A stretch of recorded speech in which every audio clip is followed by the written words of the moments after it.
Saudara-saudari, saya mulakan dengan menekankan soal kesabaran kerana dia terkait dengan Ramadan dan juga menguji kesabaran kita. Dia juga mengikut sedikit pengalaman semasa saya dalam penjara. Bulan Ramadan dalam penjara, pada peringkat awal kita hanya dapat seludup beberapa biji kurma. Jadi setengah untuk buka puasa, setengah untuk sahur. Tapi itu pengalaman, dugaan kecil, kerana kita tahu dalam perjuangan ini orang banyak gelisah tentang susah, hilang kerja, ditekan, dipenjara, dipukul. Jadi dia lupa bahawa kalau kita ada tekad dan pendirian yang jelas untuk membawa perubahan, untuk islah, tentu kita hadapi ujian. Berulang kali kita mengingatkan tentang hadis Nabi Muhammad sallallahu alaihi wasallam, ya, tentang bagaimana kita diuji. Kerana kita anggap kita yang terbaik, padahal dalam hadis sahabat bertanya kepada Rasulullah sallallahu alaihi wasallam, ayyun nasu asyaddu bala'an.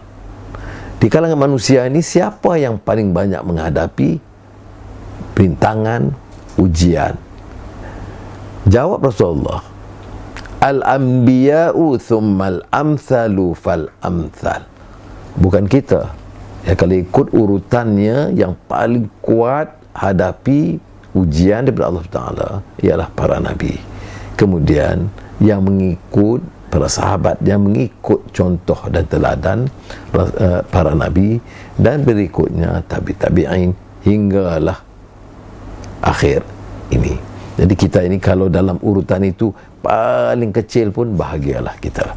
Tetapi kesabaran ini bermakna kita ada upaya untuk bersedia dan bersabar menggunakan kebijaksanaan. Tapi kesabaran ini terkait dengan keyakinan kepada Allah SWT. Sebab itu saya ingat dalam catatan Imam Fakhruddin Razi dalam tafsirnya Mafatihul Ghaib, dia tanya, apakah tanpa mujahadah dan sabar, apakah menyangka kita dapat memasuki syurga? Tidak boleh. Dan oleh demikian, manusia tidak boleh mencapai, menikmati kebahagiaan jika mengabaikan kewajipan ini. Ya, jadi semua saya nukilkan umpamanya Imam Al-Qurtubi dalam kitab tafsirnya Al-Jami' li Ahkamil Quran, tentang pemanah yang bertempiaran, yang ni sering kita dengar dalam perang Uhud, ya. Bila nampak kemenangan awal, semuanya berebut kekayaan, ghanimah ni. Ya.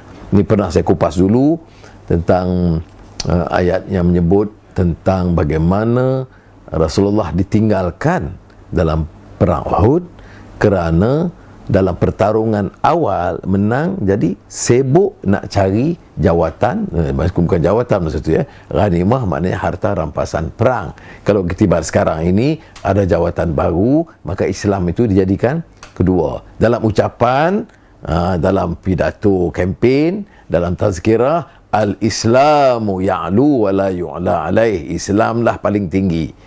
Dalam dapat habuan, al-jawatan, al-GLC, al-wazir atau menteri. Jadi ini keadaannya. Tak salah ambil jawatan, tetapi mesti pegang pada landasan. Ini kalau bercambahnya perjudian ke, arak ke, kezaliman ke, penolakan hukum ke,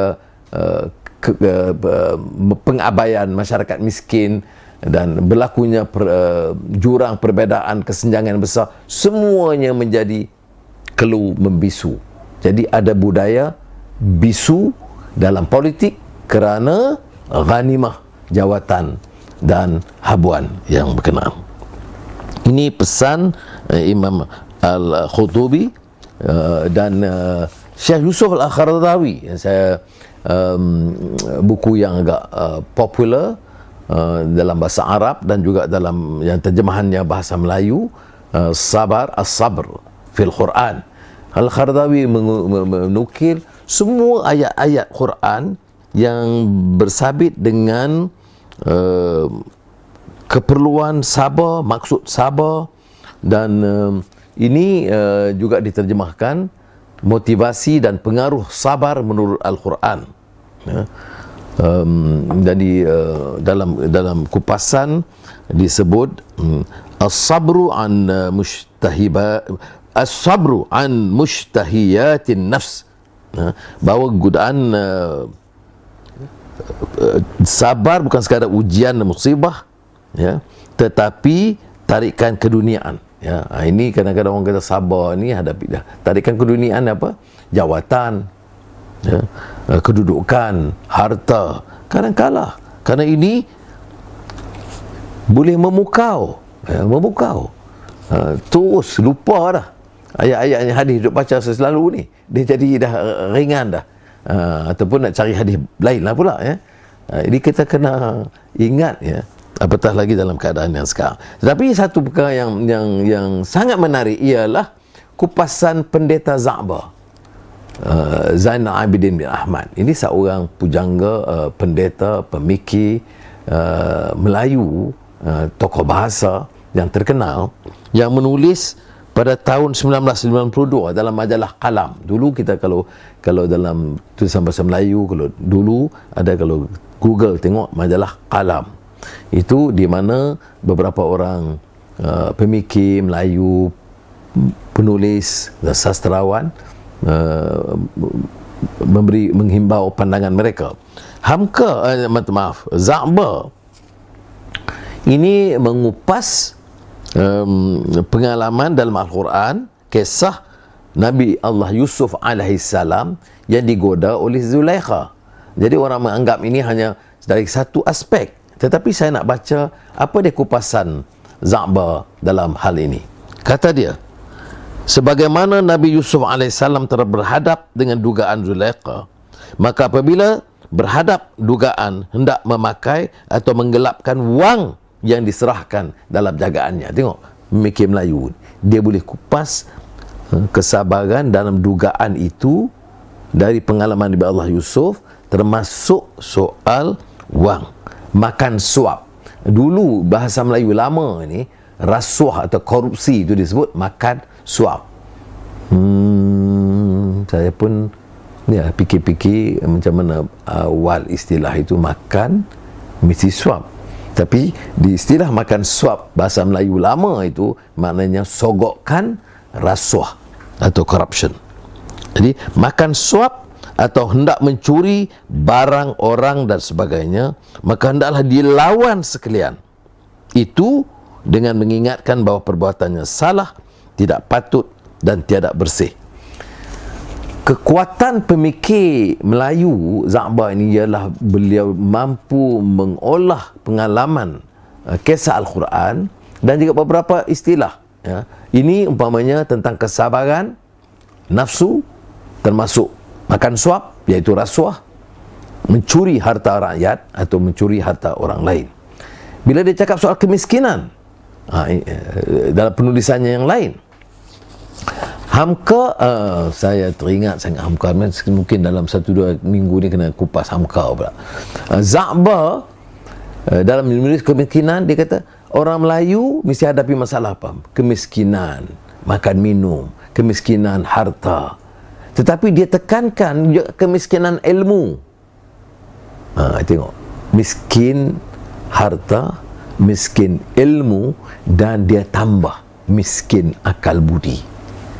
Ini yang jadi pokok persoalan kita, kerana hilang sabar, hilang keyakinan kepada Allah SWT, menjadi kita tercorot ke taraf miskin. Jadi sebab itu kita kena yakin. Ini yang disebut dalam Al-Quran, firman Allah SWT dalam surah Ar-Ra'd ayat 24, salamun alaikum bima sabartum fa ni'ma uqbad dar. Salamun alaikum bima sabartum fa ni'ma uqbad dar. Sejahteralah kamu berpanjangan disebabkan kesabaran kamu. betapa baiknya balasan amal kamu di dunia dahulu. Dia dikaitkan dengan keyakinan, dan kita akan dipertanggungjawabkan dan dipersoal kemudian di akhirat kelak. Di antara yang diungkit di sini, dibangkitkan adalah tentang tahap kesabaran kita.